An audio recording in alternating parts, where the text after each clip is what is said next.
Hello, friends, and welcome to this week's episode of Dark Side of the Word. My name is Kait, and I'm here with my co-host CJ.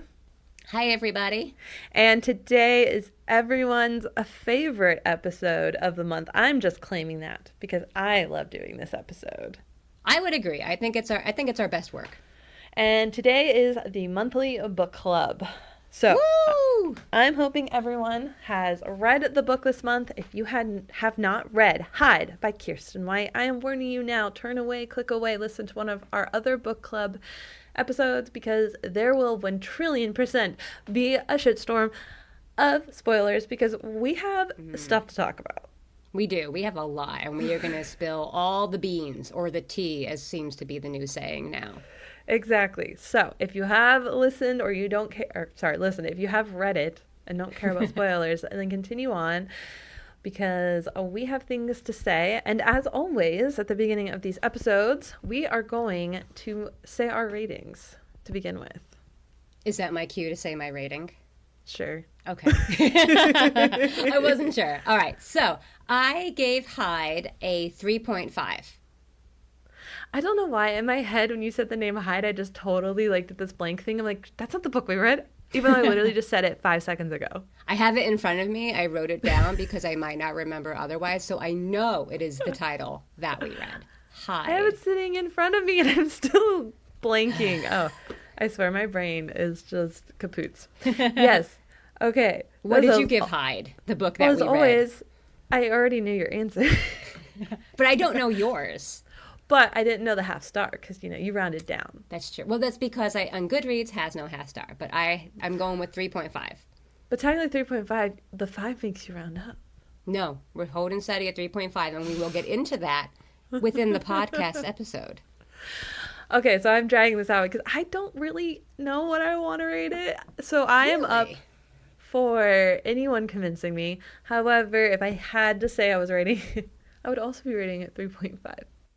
Okay, was that so hard? Now I don't think so. Even if you're just copying me, that's still a good, healthy number to give a book as a rating. I just don't know if that's the rating I want to give it still. Are you leaning more toward higher or lower? Lower. Lower. Okay, I can see that. We do have a lot to discuss then. It's a very nice rating, and it only got that at the moment because of the ending. I too enjoyed the ending. Because technically, this book has a lot of problems, in my opinion. I did have some problems too. All right, let's get into the problems. Do you want to kick it off? But before we get into all of our, talks or discussions, I guess this is more of a question for after the fact. But would this be a yay or a nay for us? I'm keeping this track here. I think it was yay. 3.5 a yay for you. This is a yay for me. For one main reason. Okay, we'll get into that then. Yes. If anyone is curious, we are currently at 5 yays for Kait, 4 yays for CJ, 3 nahs for Kait, and 4 nah for CJ. So. Okay. But that does not include this book. So I'm going to ask this again at the end. Because I don't know what mine is. And just in case we change your mind. That's true. I'm talking as if I have a whole, jury over here to... Well, that's true because sometimes we do change our minds hearing each other's comments and conversations. So, yes, we'll keep an open mind and an open verdict until the end. All right, so let's dive in. Do we want to start at the very beginning of this book? Sure. The very beginning, the issue at the beginning of this book. You kick it off with the issue at the beginning because I'm not sure I know what you're talking about. Okay. The characters.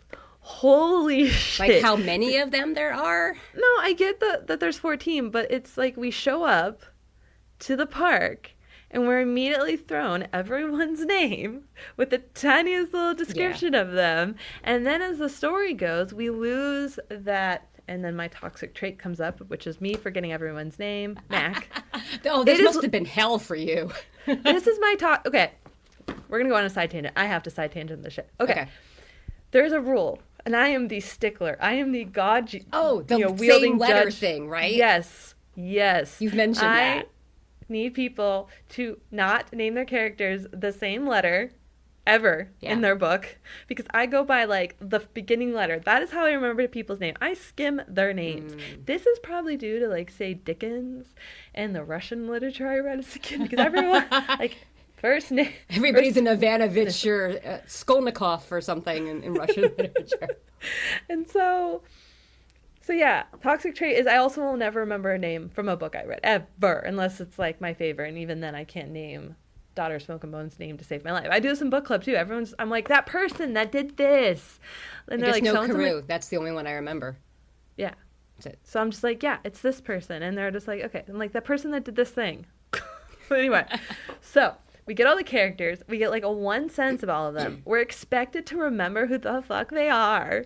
It no longer is Mac tying us to the story, because we jump from person to person to person. Yes. And then it's like, and like, one person, one paragraph, a completely another person, a second paragraph. Yes. Okay. Yes, I am feeling this so much.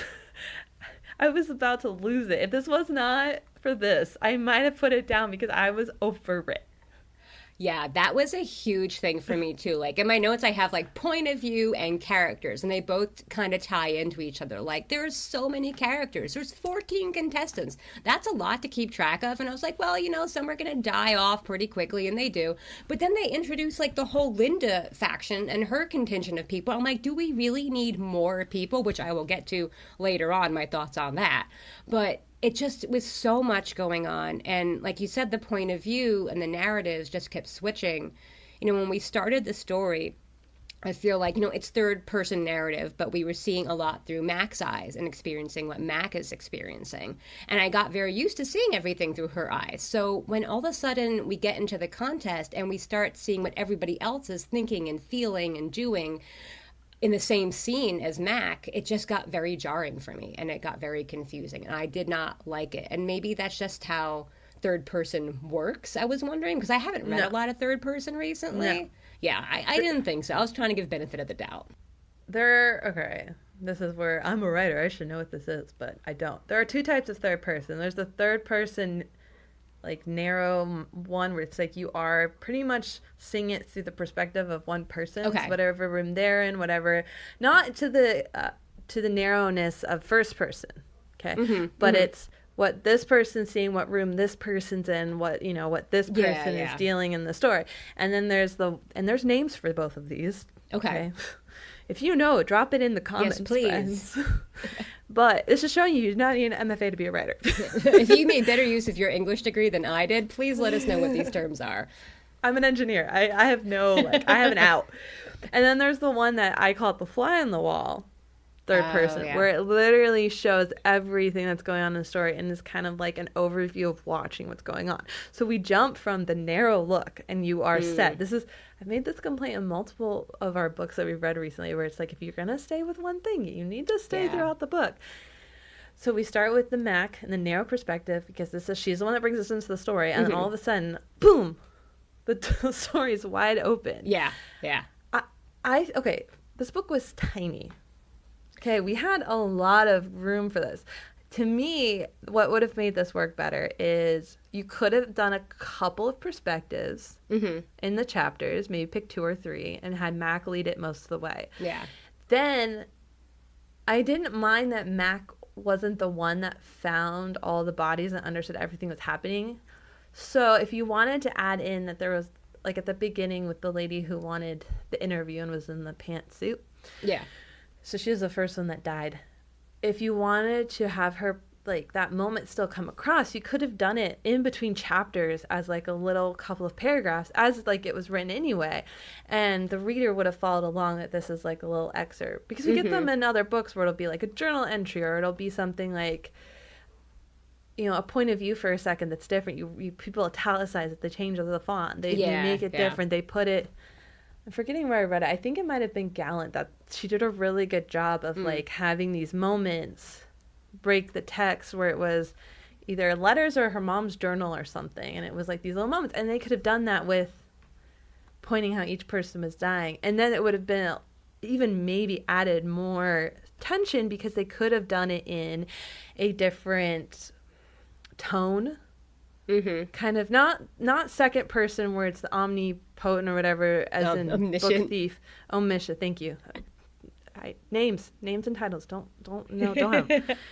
So we could have done it to where as if someone was really watching over the moment, kind of as if the idea of the camera watching, or that could have been like the people, Linda and her crew watching, without actually saying they were the one who's watching, but it could have given that impression and that feeling and that creep factor into it all.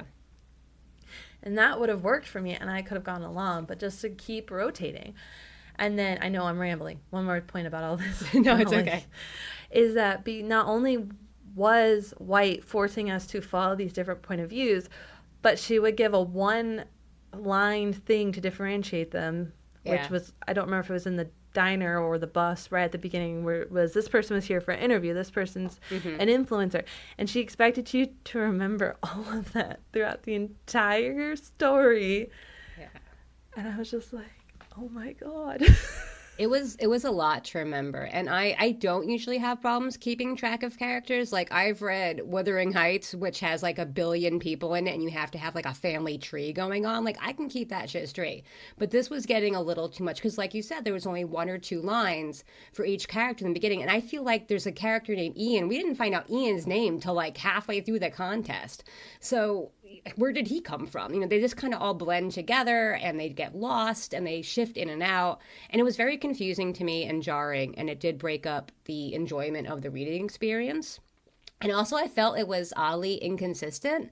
So, you know, we're seeing all these different points of views, and we're seeing Mac's point of view and like hearing what she's thinking and feeling.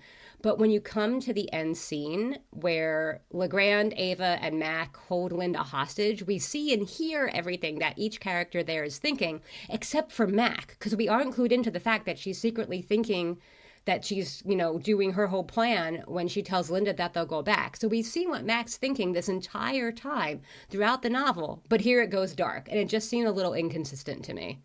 You make an excellent point there, which is the fact that we start with Mac. And at the end, we pretty much end with Mac. We don't get anyone else's really thoughts or ideas or backstories. We really are just delved into Mac. And that has to happen every podcast. We aren't given any sympathy or attachment to any of the other characters. So when they like die, you don't really care. Well, some of them I cared. Some of them I cared. That one who just wanted to go back to his gas station and be friends with everybody. Like, we're not talking about the final 4, CJ. Yeah, yes. I mean, I felt for him. When he was like, will you come live with me? I was like, I'll go with you, baby. Don't worry. You won't be alone ever again. It was all the misfits who never had a home could have all come together. Like, that's why I'm saying it's a 3.5 stars. Yeah, because from it that had its moment. Moments. Yeah. When they went and hid in the ride together, and that from that point on, I was like, I'm obsessed with this book. Yeah, definitely. Going back to the whole point of view and character thing. So from a writing perspective, I want to bring up, I feel like this is an example of what being a New York Times bestselling author can allow. A more unfocused point of view would be a death blow for a debut author. I don't think this would make it through, you know, the gatekeepers. But for White, who's written a bajillion books, it's more of a stylistic device, or at least it's coming off as more of a stylistic device. So it's confusing, but it's overlooked and it's still published, and it's still going to do really well. I'm looking. Okay, so she has 1 series, 2 series, 3 series, 4 series, 5 series, 6 series, 7, 8, and then books outside of series 1, 2, 3, 4, 5. This ain't her first rodeo, is what I'm saying. And you can definitely get away with more when you have a good backing like that, a solid fan base, and, you know, lots of experience to tell a good story despite whatever oddities there may be in the writing and language. But do you still call this a good book? Was her art choice a good choice, or did she just fuck up? That's what I kept wondering. Like, is it me? Is it them? Like, maybe it's me. Maybe it's them. Maybe it's Maybelline. I don't know. Like, am I just being too picky about everything? But okay, I did read a review on Goodreads that said that they also could not get into the point of view shifts. Yeah. Yeah, I think I read one or two after I read that too, and they said the same thing because I was kind of curious to see, again, if it was only me feeling this way. Am I being too critical? But it's just too many, it's too much going on. Too much, too much. Do we get to the point of New York Times best-selling authors to where the editors and publishing houses, agents, whoever's the one that gives the most feedback, is too afraid to tell them that it's shit? I wouldn't call this shit. Definitely not. But I do feel that when you have a certain number of books under your belt, you can do what we all want to do. We all want to tell the story we want to tell, what we want to write, even if it's not fitting into the perfect little box of what's marketable right now. And that's kind of like the dream as a writer. So I feel like she's kind of earned it over the years with all that she's done, but it still doesn't make it a wonderfully enjoyable read for me. It was distracting and it did take a few stars off for me. I don't disagree with you, but just in this sense, for this specific book, like if you look at her story, it's great. I love what she's doing. I like that she's like going somewhere different with it. However, I think that her mistake is very technical and an issue on a very technical level that I don't think if I was a person to tell her, yes, we'll publish this, I would have said yes. Because to me, it's just, you made a bad choice. This isn't styled. This is a technical error that your readers are not going to be able to follow what's happening. You're not feeding them enough information. Yeah. And you need to fix that. And clearly there was room. This is 236 pages, at least my copy, I believe, is 236 pages. You had some room to add in a few extra words to remind the reader of who was talking. Even if she just went and added an extra sentence at the beginning after every character every time they talked. Some little nod to remind you who they are. Just string it together more. It would have strung it together more. It's not even like I'm asking her to do my example at the beginning. I'm just saying, if you had just helped. Yeah, there could have been more to tether it and tether us to the characters and into the story and make it a more cohesive reading experience. I know I shout all the time that you don't have to follow the rules, but I think there are some rules you still have to follow, even if you're the best and you want to change your artistic style. Yeah. And this is a case where I'm just like, no, not feeling it. Yeah, I hear you. I'm glad that you brought up these points that were exactly what I was feeling throughout the book. Because usually we're very divided on things, and this is like one time where we're really in sync. So, yay! We literally gave it the same rating. We did. And now it's looking like for the same reasons, which I don't think has ever happened before. So I'm kind of excited to see what else comes up now. Because if you look at where I'm talking about the points that I did not like the book to the points that I love the book, if you look at the issue here, the issue really is at the beginning that there was just too much thrown at us. Because, okay, here's another reason why there's too much thrown at us. When you're going into these horror or more mystery style or books that they want you to solve a question. So you're getting a lot of unknowns thrown at you and a lot of questions and a lot of mystery and a lot of what's going to happen next. What is this? So your brain's already working on overtime because it's processing this to try to figure out where this book is going. Because that's the style of story that's being told, is the questioning. So when you're adding in now, you have to juggle these 14 characters in addition to Linda and her entire group, as well as Mac's family. Okay. Now you're just overtaxing the reader. And that is what was happening to me at the beginning. I was so focused on just trying to juggle that I wasn't paying attention to the story at all. I had lost all the atmosphere. I had lost all of the suspense. It wasn't scary at all to me. I didn't give a fuck anymore because I was too caught up in trying to understand who was who. Why do I care about them? But the minute that was dropped and you were left with people that you could hold on to, Mac, Ava, beautiful Ava, Ian, and I can never say the other guy's name. Legrand, is that how you say it? Legrand. I don't know. Okay. When you got to them and you really were connected to them, suddenly the book became the best thing to me, and I was obsessed with it, and I was invested and into it and loving it and had the atmosphere and was like, White had all of this under her belt, and yes. That's when you got brought in. That's why it's like, this is not good. You were giving the reader too much to handle. See, I had a bit of the opposite experience. So for me, the first half of the book was really good. You know, when the people were getting picked off one by one and the contestants didn't know what was happening, I was there for it. The second half for me felt very slow. Once that journal was found and read and the contestants knew what was happening, things felt way too drawn out and it dragged for me a lot. And I think a lot of it is because You know, you said that there was like the mystery of the book to keep track of as well as the characters. There was no mystery for me with this book. I knew what the whole creature was, and I knew why it was happening from like page 33. So there was no mystery for me whatsoever. So I could focus on the characters.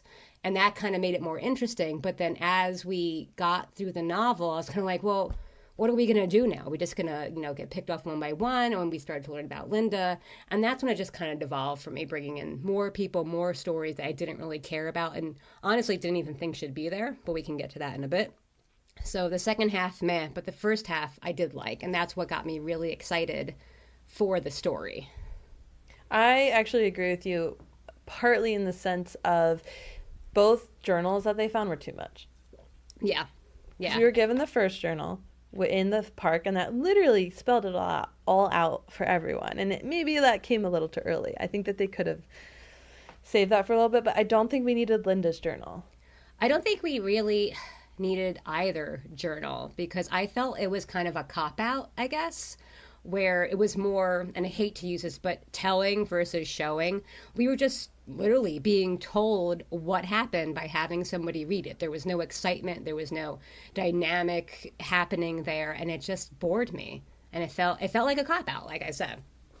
You still wanted to know why it was made, correct? So would you have rather had like Linda tell it as she was tied up? Or, I mean, do you still want the backstory of the families that made it and how and why and what it all was? So I actually feel like maybe the reveal about what the families did and why shouldn't have been in there in the first place.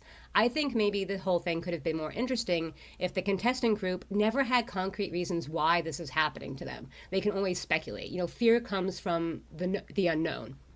So by the time you reveal what's actually going on, for me, it takes a little bit of that scary element out of it. And also, you know, not learning the backstory of the contest would have ruled out the need for seeing Linda and her cohort's point of view, which I just do not think did anything for the story whatsoever. I could have lived without all of them. I feel like a lot of it just regurgitated what we've seen in so many books and movies and shows these days, that rich white people are making selfish decisions to better their own positions. And, you know, we know it's bad. I'm not saying it's not bad, but it feels too done as a plot point these days, and I'm kind of over it. You know, we could have had maybe one scene where they show the families in power being their douchebag selves and then gone on from there. And the point would have been very clearly made and resonated throughout the novel as we watched each character die off under these people's orders. But I feel like it just beat a dead horse by reading these journals, learning more about Linda. And with Linda's journal, I feel like nothing really helped give her empathy. Like, we never felt empathy for her. And there was just no point to her. My weird psycho self had a little empathy for her. Really? We all know that I'm the weirdo because Peter and Strange Sally Diamond. That's like, right. Fuck him. And I was like, right. No. Okay. The only thing from Linda's journal that I do appreciate, because I needed answers to this, was to understand why there was ever a fucking theme park there. And I thought the explanation to why they built the theme park and the whole point of it was really cool, though, and interesting, and a well thought out plot point that I'm really glad we had answers to, because the whole time they're in here and you know there's monsters in here, so you're kind of like, how was there ever a theme park if this happened in the 20s? So I do appreciate that part, and I thought it was a very interesting original idea to feed the monster. I loved the idea that this whole thing is based on the Minotaur myth from Greek mythology. Okay, is that what it was? You said you knew what it was, and I'm sitting here like, I have no idea what this is. I knew it from page 33 because I am a complete dork. So around page 33, they mention, at least in the library version that I have, they mention that there are 14 contestants. And that triggered something in my little brain that there were 14 human sacrifices sent to Crete to be fed to the Minotaur after somebody lost some war. And I was like, okay. And then it was 7 boys and 7 girls. So I went back into the text and I looked at all the characters' names and like, boom, 7 boys, 7 girls. And then a theory was born. And then just reading on just helped cement everything about that myth being the center of the story. And I do love that she did that. I love that she took such a classic story and put it into a modern horror story. She was brilliant the way she dropped so many clues and hints, and the more I read, the more I appreciated it. And I love the map on the inside of the book. I don't know if yours had that. I had the library version. And Mine did. Okay. It just adds such a fun, interactive aspect to the story. So I love that about it. Yeah, I feel so bad. I never looked at the map until the very end. I kept poring over it and trying to figure out like where people were and like strategy and like ambush tactics and stuff. And There was already too much for me to handle. I know there was a map, like, because it's at the very beginning, so I flipped through it, but it wasn't until the end. And I think there was some mention of a map. I don't know if it was in the journal. There was somewhere at the very end of the book where it was like the map. Yeah. And I was like, oh wait, there was a map. This was okay, cool. Because like I felt that this monster was known in the world, and I was the stupid head sitting here like, what the fuck is this? I think if you know Greek myth, it's very obvious. There were a lot of clues. Again, like the 14 years, the 7 and 7. It's called, Amazement Park, A-M-A-Z-E. It's right in the name. Okay. And then I looked up, and this is like really like good trivia. So I was looking up like the Minotaur info as I was reading to make sure like this is what was actually happening. And I saw that the Minotaur's Greek name is Asterion, which is the company that runs this whole contestant competition thing. So just it builds and builds, and I love how White did that with layers, and it's so brilliant because she drops these little hints, and you start to see them more and more if you know the mythology, and then it just explodes. And then I missed the wink, and I'm pissed off now. I missed the fucking wink. There was another wink that you probably did not get either because you are not a Buffy the Vampire Slayer fan. At least not a hardcore one. Well, I'm trying to work through all the episodes. It wasn't my fault. I wasn't allowed to watch it as a kid. It's okay. That's okay. So what was the wink? So the reason I knew that, how do I say this, that they were sacrificing to a monster was for maintaining generational wealth. It's because in season 2 of Buffy the Vampire Slayer, there is an episode called Reptile Boy. And in it, a bunch of rich white frat boys sacrifice girls to their serpent god in order to maintain their family's generational wealth. Author Kiersten White is a huge Buffy fan. She wrote Slayer, which is set in the Buffy universe. So I really feel like she drew some inspiration from that particular episode to create this whole storyline. Yeah. I mean, I watched that, but okay. But I'm like a super geek with Buffy, so I think only Buffy fans might get that. And also, like, there's the names of the contestants are also the same. The last names of the contestants are also the same as some of the workers at the contest, like Fry, Stratton, Callis. And it's just too coincidental that they would have the same name and not be related. Plus, family members of contest organizers are usually excluded from participating because of favorship or something like that. So why else would you bring your family to a contest that you're running to sacrifice them, obviously, I already felt like that was the point, but the whole you could only see the monster if you're the family. Because that's creepy that Ava couldn't see it, and it's just all of a sudden, beautiful Ava's head just disappears. That was creepy. I don't remember that too much. Oh, yes, I do. Yeah. Yeah. And that's why she lived, which was a really good reveal. I do see that. I was not expecting it, but having Ava come back and her reveal of still being alive was very well written and very well done because it was not a shocker. Because I hate when it's just a shock. Yeah. Not a surprise shock, but a shock of like, come on, like really, you're gonna pull this shit, versus a shock that's just like, wow, this is really good, and I totally believe it, and I'm down for this. I love when writers do it so well that you're like, yep, I can totally see this. That was perfect fade to black, perfect moment to lift the curtain back up and to have her come and step back into the scene. Because it also gave her the ability to figure out how to break out of the whole thing as well.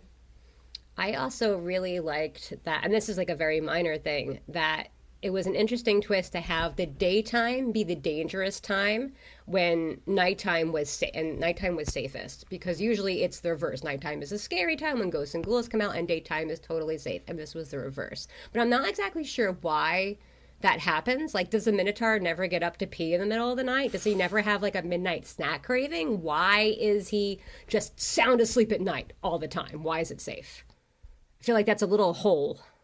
I feel like part of it is that once he eats too, the 24-hour clock in his stomach starts. I mean, I could eat anytime, day or night, so I don't know what his problem is. He could probably eat more too. Why does your Greek story only kill 2 a day? Is it that part of the story? No, or they all die at once? Not that I believe.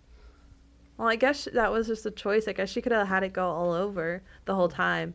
But then you're not allowing them to have room to move and to like question and to come back together. That's true. Yeah. mean, it didn't bother me.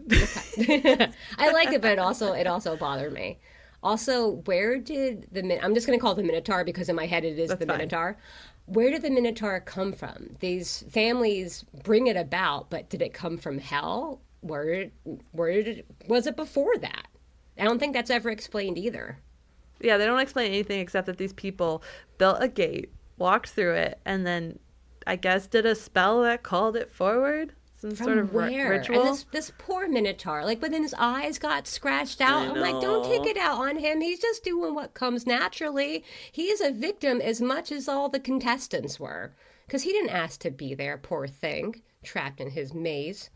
And as much as they explained how the theme park was working and how all of that came about, they never actually explained how he was created, except that they sacrificed themselves. Yeah.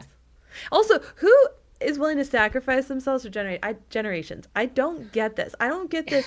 I'm going to die today so that my bloodline and my generations can live forever. I'm too fucking selfish to do that. Agreed. I'm not even having children for crying out loud because I'm too selfish. So, yeah, I don't see it. And plus, I'm also from the school of thought that where money isn't everything. So, well, it wasn't just about money. It was about success. Through money. And getting what they want. And the fact that no one died either in the wars. You know, because they had all the wars. No one was suffering during the Great Depression. I think it was more like, yes, wealth was a big part, but it was a lot about just status and being able to live a life safely. Kind of, you know, just like House of Usher. All right, CJ, anything else about the book that you want to talk about? So I want to talk about Mac's childhood. I mean, holy hell, how has this not come up before that? She is the only survivor of her family's mass murder carried out by her father in her house. That shit is dark, and I loved it. I would love to read a story about that. I really like what was revealed in Hyde about her childhood, but I want a prequel. Like, I'm screaming for a prequel. And I feel that in comparison to that story, Hyde just wasn't that dark. She lost a good storyline on Hyde. Yeah, like the Minotaur storyline wasn't as dark as the Mac childhood storyline. So maybe that's why I wasn't as impressed with certain things in the Minotaur storyline, because I was just focused on, like, let's get back to see when Daddy was killing everybody. With all of the horror books and scary books that I have been reading in October, none of them shocked me as much as her family killing did. And I mean, I've read The Whisper Man and all that, you know, which, yeah. There is another book out there called Theme Music by T. Marie Vandely. It is reviewed on wellreadtart.com, and it is one of the best horror books I have ever read, and it has the same theme where a woman goes back to her childhood home because she is the only survivor of her family's mass murder by somebody. And it delves into, I saw a lot of parallels between that story and those parts of Hyde. And I'm wondering if Kiersten White had read it and actually plucked a little bit from there, because there are a lot of similarities. I want to take your recommendation, but after Whisper Man, I don't know. This one is, it's good. It's gory, but I thought it was really, really good. Is it less thriller police and more Hyde? Yes. Okay. It's much less thriller. It's more psychological thriller. But like haunting, is she haunted? Is she going crazy? It's like that, you know, old debate, which I don't enjoy, but I really liked it in this one. It seemed to work. I apologize to our listeners if you're hearing a clinking. It is my child, aka four-legged child, being a pain in the butt today. I mean, if anyone knew what was happening in the background of this podcast and us wrangling my children, there's a lot of chaos on your side of the screen today. I know, and he's just laying. So I shut the blinds. I'm going to give our listeners a little moment here. I shut the blinds so that he couldn't see out the window to bark anymore. But then he decided to lay between the slider and the blinds, and now he's just making them clink. Aww. I just can't. Doggy. So I'm sorry.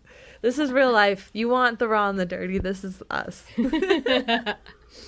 know, in the very beginning of this episode, we mentioned the ending. Do we want to talk about the ending?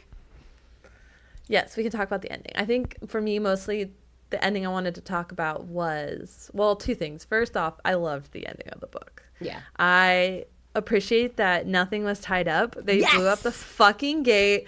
And then they're just like, well, Da suckers.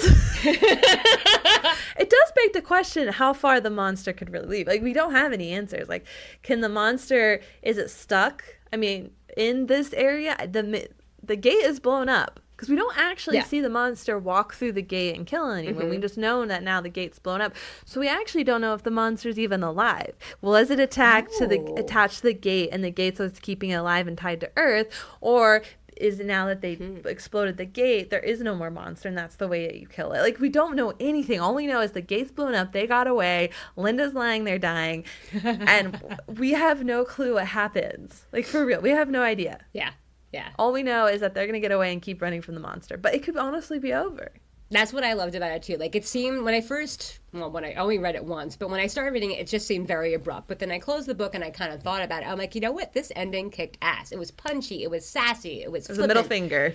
Yeah, exactly. It gave really good comeuppance to Linda. And since I hated her as a character entirely, I just wanted her to get as many bad karma thrown at her as possible.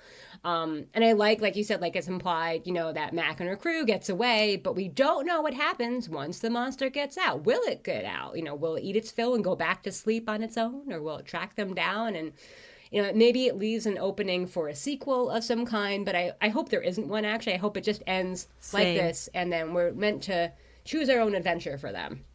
In a way, it becomes even creepier. I would say the ending is almost the creepiest part of the whole book, because we don't actually know if this creature is roaming the earth and is going to start killing again in 7 years, or again, like I said, if the creature actually died because it's tied to the earth, the gate. Was that a way that it got released, or is that a way that it sent it back home? And so I think it's creepier. That is very classic horror movies where they kill the ghost or whatever, to the zombie, whatever it is, and then it happy. Twitches. Yeah, and then it twitches. The hand comes out of the grave, and and then it goes to black. Yeah, yeah, exactly. And you're like, what happened? Oh my god! Yeah. The other point was, now that you've explained the Greek mythology behind the book, I feel that my complaint now doesn't matter anymore, because there's actually a point to the monster. But I've just been reading so many books. The horror genre in particular, where with the ghosts and the monsters and the crazy, and it just seems that every book ending goes into this weird extreme that we have to go way far out there into the unknown and to get the most absurd ending. And it's making me really frustrated, and I want a horror book that's a little bit more grounded in This is like waves of episode 13 coming out thank you. Right now, aren't there? It's Yeah. Your fault as well. That was your recommendation. But episode 13 was so good, but then it just devolved into the absurd so into much. And when we got to this one, which is like number 4 or 5 of the horror books I read in the past 3 weeks, where it does this, I was just like, it's another monster. See, I, on the other hand, was really happy that it was a monster, because, again, being a Buffy fan, I am just more comfortable when the big bad is a creature rather than a human, because humanity scares me. So the fact that it was a monster killing off these people, I'm like, oh, well, that's okay then. Let's read on, shall we? Actually, the Just Like Home was the one time where I loved the monster, or whatever we decided that was, because of the way it was created, and it didn't divulge into too much of the, oh my god, that's just stupid. Come on. My epitome moment of explanation is the end of Sunshine. That movie is the greatest sci-fi movie of, one of the greatest, top 5 for me. And the last 15 minutes are completely destroyed because it goes to the absurd at the end, and it just turns into this mess. So it's I like watching it and then just stop. That reminds me of, the painter Bob Ross? Oh, duh. Okay, you know how he makes this beautiful landscape painting, and at the end, the last 30 seconds, he's like, let's put in a tree right here, and he just draws a line right down the middle of his beautiful Alaskan landscape and puts this hideous tree in it. And I'm like, you've ruined it, Bob. What the fuck are you doing? It's like that. It's like that. Also, sidetrack you, Bob Ross is a great example. But I was researching Sunshine again because I haven't seen it in a while, and I didn't realize that Chris Pine is in it. Oh. And the guy from Oppenheimer, the lead who plays Oppenheimer, he's also in it. I didn't see Oppenheimer, and I didn't see whatever movie it is you're talking about right now, so. Okay, well. I don't know. But it's good that you told that for other people who might know what you're talking about. It's just crazy, because I was like, wow, there's a lot of, this is, way before they make it, and a lot of really big names are in this sci-fi movie. Oh, I love when that happens. From, 08. It's from 08. Oh, okay. Wow. Nice. Yeah. But it's so good. Yeah, so do we have any other comments? Did we cover it all? I don't think so. I think we covered it all. I just am going to reiterate that I really did love the Minotaur myth being worked into a horror story, because you don't see that often. That was what really made this book entertaining for me. Would you say this had the pacing of Jaws? The pacing? Well, I have not read Jaws, but It's no. a book? But Wait, no. Jaws is a book? Jaws is, I think it was a book before it was a movie. Well, what about a movie? No, Or did it have it's the not the pacing same of the pacing movie? as Jaws. Jaws is edge of your seat and has unexpected emotional depth when they're on that boat singing the sea shanty song.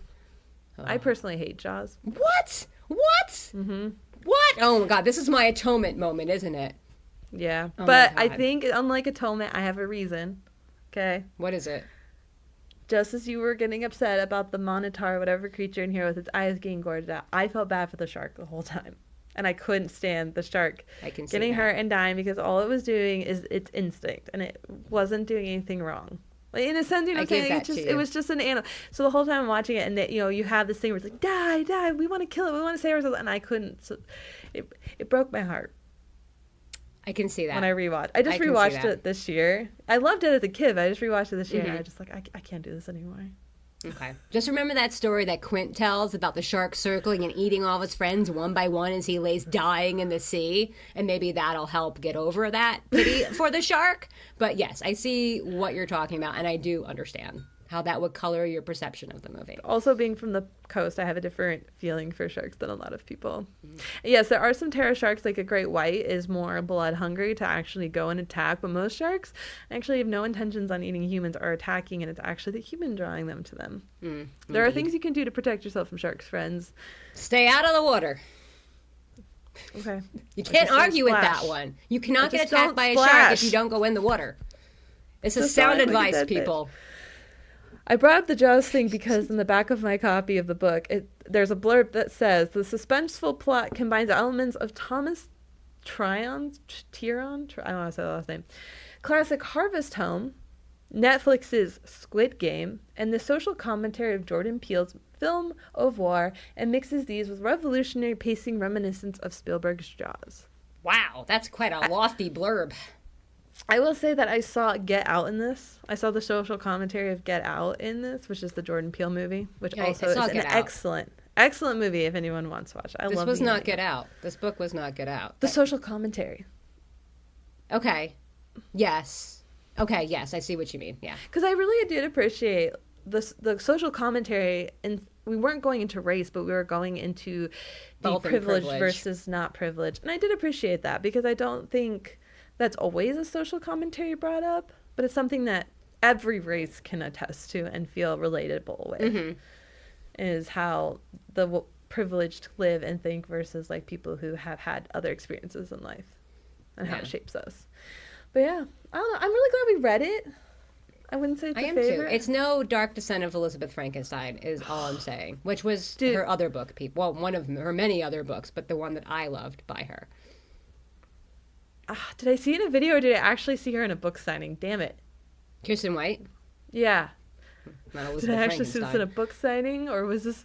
Well, we're just gonna go on. But she brought, because if anyone remembers the cover of the book, it has the stitching on it. Yes, yes. So she brought the actual stitching that they like mimicked the book after.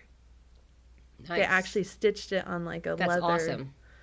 thing to do it. Same as one of the books from the Illuminae series has a bullet hole in it, like drawn in it, which if you read it, you'd get it. And the graphic designer who was working on the book actually took out her dad's gun and shot a book so she could get a reference Oh point my of what it God. would look like in there. But I appreciate when they go above and beyond to do stuff like that, to like bring this to the book. I Yeah. don't hear those kinds of stories anymore. This is all Yeah. pre-COVID stories, people. COVID. But yeah. So, are we staying with your rating? I think I'm staying with my rating, 3.5. Solid entertainment, but still missing the mark on a few areas. Okay, so you're going to stay yay then. I'm going to stay a yay. I would still recommend this to people. Okay. I feel like my rating, it's going to stay the same too. I just don't know if that's like a yay or an A. I mean, are we going to have a point on this? Like anything above 3, so technically 3.5 stars would be considered a yay, and anything 3 and below is a nay? I would Nah. agree with that. Yeah. 3 and Okay, up, so- yay. 2 below, nay. Yeah, so then it has to be a yay for me. You don't sound very happy about that decision. You want to change your rating? It's not too late. Podcast's still going. No, I feel like 3.5 is good. I wouldn't recommend it. I'm not like you though, where I'd recommend it. But for me, a 3 is really, I'm on the fence, and I would say that 3.5 means like I'm slightly more leaning on the positive side of on the fence of how I feel about it. Because 3 is literally in the middle. Like, I don't have an opinion. Yeah. But I feel like this book does sit with me a little bit more, and I have like a warm fuzzy for the ending. But I wouldn't say that I'm like running around and think it's amazing or even wish I owned a copy. Yeah. Thank you. Well, amazing would be podcast. 5 stars. So definitely not amazing. 5 is like, I'm going to scream this from the rooftop and everyone I know better read it. 4 5 is ninth house for you. I gave 4 to Ninth House. Did you? I thought you gave 5. Maybe I'm thinking of Scythe. My other Scythe favorite I book. did give 5 stars. Okay, I I'm thinking will of say. Scythe. I get them confused because they were right after each other and both were Yes. like just complete misses for me. No, I gave it 4 stars. Okay. 4 stars. So I think it was amazing, but only certain people I recommend it to. Whereas 5, I'm like, everyone's going to fucking love this. And so far, every 5-star I've recommended to everyone, they love it. Okay. So, all right, friends. And just to do a little bit of housekeeping at the end, as we all know, we're waiting for the exciting announcement of next month's book club. Are we all ready? Are you ready? Ready? I'm ready because I forgot you were going to talk about that. So yes, I am ready. We always have to tell the listeners what we're listening, what we're reading next month. I have a brain of a gnat, okay? Just go. Tell them the book. As Ted Lasso says, a goldfish. A goldfish, Remember, it's a yeah. Brain of a goldfish. goldfish. Okay, so for November, we're going to be reading Rouge by Mona Awad. Oh, I think that was good. That sounded convincing. I think that may be actually how you say her name. Yeah, so we were actually kind of testing her name the whole time before We did didn't come this. up We're with like, that okay, one, though. how You do we pulled say that it? out of your hat. That was Yeah, good. because it just blanked. It was good. I could tell. I could see your face. But I think you, if you hadn't talked about this, nobody would have ever known. Yeah, but we got to tell people the behind the scenes. We got to bring Yes. them into All right. what's going on here. But I think you have chosen wisely. Okay. Well, I'm excited for this book. It is getting a lot of hype in the social networks. A lot of people are reading it. I think it just came out like a month ago, I want to say. Yeah, I am I'm not definitely excited to excited. read it because I read Bunny by Mona Awad, however you said it, and I did not like Bunny. So I have lowered expectations for Rouge. Just putting that out there. Well, I think it's great because you can compare Rouge Exactly. to Bunny for us, and I can come in with a fresh pair of eyes and hope that her, sophomore book is a lot better. Okay. And Let the games begin. Alrighty, friends, we're so happy that you listened to this month's book club episode. If you're listening on YouTube, make sure to subscribe and give this video a thumbs up. We're also as a podcast available on Spotify, Apple Podcasts, and iHeart Radio. Please follow or subscribe whatever platform you're listening on. It helps us to Make money if you buy I haven't books. memorized our ending. Yes. It helps us, support us. It's like tipping your waiter. And also, if you haven't bought your copy of next month's book club, please use one of our affiliate links in the comments, or not comments, in the feed. What is that? Narration below. What do we call that? Drop below? Anyway, we have affiliate links in the little information below the episode description. If you want to click and support one of us by buying the book through bookshop.org, you're helping local bookstores as well as giving a small kickback to us at no cost to you. And I think even... maybe it was last week. They were doing a special as well, free shipping or something. So nice. sign up for the newsletter. You'll see specials on there as well. So until next month, friends, or next week, hopefully you're listening to all our episodes. If not, I hope you're at least joining for book club. We'll catch you again next time. Bye, friends. Bye.